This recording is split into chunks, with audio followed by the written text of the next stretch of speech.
à l'occasion de la commémoration du décès de notre frère, neveu, fils et ami Mame Thierno Dahaba, le PASTEF de Grand Dakar a organisé une journée de prière pour renouveler notre confiance au tandem Diomaye Sonko et leur montrer que nous sommes plus que jamais déterminés à protéger le projet pour la mémoire de nos défunts frères tombés pour que ce projet soit une réalité au Sénégal. Alhamdulillah, aujourd'hui, Allah a réalisé nos vœux. En ce sens, nous voulons appeler toute la jeunesse à former un bouclier et à aider le gouvernement dans la réalisation de ses aspirations pour le peuple du Sénégal, mais dans la patience.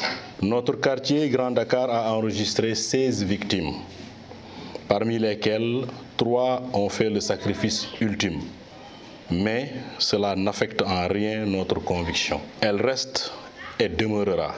Nous sommes aujourd'hui ensemble, plus que jamais déterminés à porter ce combat pour l'émergence définitivement du Sénégal. Alors nous voulons dire que le PM hier, dans sa déclaration, nous a dit que l'ensemble des promesses qu'il avait tenues seront respectées, Inch'Allah, et nous y croyons. Alors ce que nous souhaitons et que nous espérons, c'est que ces faits, c'est-à-dire ces jeunes qui ont perdu la vie, d'autres qui sont blessés, d'autres qui ont été emprisonnés, soient gravés en lettres d'or sur du marbre pour les générations à venir. On est là pour vraiment se commémorer, se souvenir de ce qui s'est passé le 4, c'est-à-dire que le 31 d'abord, parce que ce qui s'est passé à Grand Dakar, tout le monde l'a vu.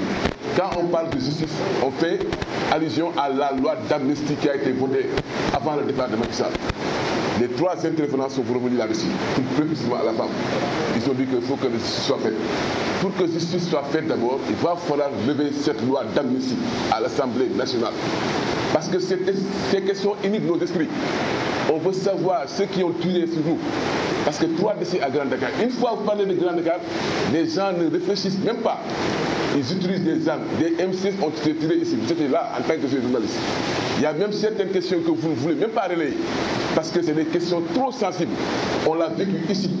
Nos parents l'ont vécu. C'est à Grand Dakar qu'ils ont vraiment assiégé jusqu'à faire sortir nos grands-parents hors de Grand Dakar pour les amener dans d'autres quartiers. On l'a vécu ici, avec vous. Maintenant, l'heure de le tandem Sonko Diomaye soit élu président de la République. On les accompagne dans cette mission. Tout ce que nous voulons aujourd'hui, c'est que cette loi soit retirée du jargon juridique de l'État sénégalais pour que justice soit faite et que ces commanditaires, ces auteurs et ces co-auteurs soient traduits devant la justice sénégalaise. Et la loi d'amnistie efface des faits qui sont produits à un moment bien déterminé, qui est différent de la grâce. La grâce, c'est pour une personne, mais amnistie, c'est pour des événements. Il a parlé de 2021-2024. Le PASTEF, encore une fois, n'avait pas voté. Il faut le rappeler que nos députés ont dit « niet » à cette loi. C'est les députés de Benno Bokk Yakaar qui l'ont voté. Maintenant, pour revenir, Inch'Allah, avec les élections législatives qui se profilent à l'horizon, on aura une majorité et on va casser cette loi-là, cette loi d'amnistie-là. Nous sommes au courant que l'État est en train de le faire. Ils sont en train de monter des commissions pour qu'il y ait réparation de différentes victimes. Ça, on le sait. Celui qui nous dirige aujourd'hui, celui qui est notre chef de parti, on le connaît. Donc il connaît tout actuellement ce qui se passe ici. Donc ils sont sur le terrain. Donc ils sont en train de faire bec et ongle pour que ces familles-là soient dans d'excellentes conditions. C'est des questions de moi, des questions de jour et de moi. Et nous ici, tous présents, nous savons tous que la déclaration du parti du président Sonko hier, vraiment, il nous a encore ramené sur le droit chemin. Ils n'ont rien oublié.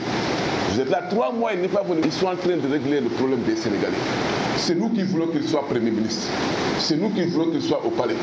Raison pour laquelle je dis patience à la jeunesse. Ils savent ce qui s'est passé ici à Ziguinchor, précisément à Grand Dakar.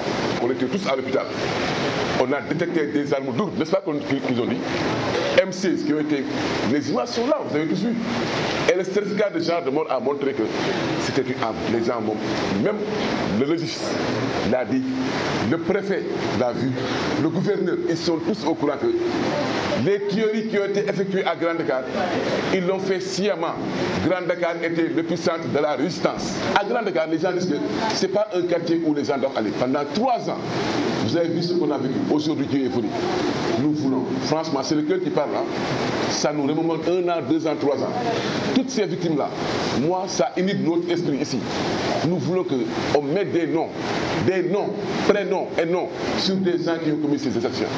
Parce que les preuves n'en manquent pas. Hein. Les gens sont en train de prendre. Toutes les preuves sont en train d'être mises sur la table en attendant ces différents procès-là. Parce que les gens connaissent, ils ont vécu, ils ont vu ceux qui ont tiré, ils étaient sur le terrain avec eux. Nous attendons qu'une seule chose, puisque nous sommes des légalistes. On est sénégalais, on a foi en notre justice. On attend une seule chose, que cette loi d'amnistie soit levée pour que toute la vérité soit dite sur cette affaire. Ce collectif est né de façon spontanée. Tout le monde connaît son apport dans le dispositif.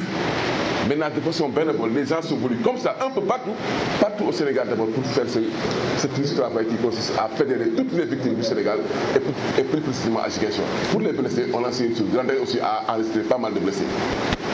Le parti était en train de prendre ces blessés-là avant qu'il accède à la magistrature suprême. Et jusqu'à présent, c'est qu'on est en train de, même nous-mêmes, entre nous, on fait des cotisations sur ces blessés. L'État est en train de suivre aussi ces blessés. Le parti n'a jamais laissé ces blessés derrière. On est en train de les soigner, on est en train de demander ce qu'ils font et de les accompagner dans cette tête-là. Et Inch'Allah, dans les plus brefs délais, vous allez voir ces grands résultats-là.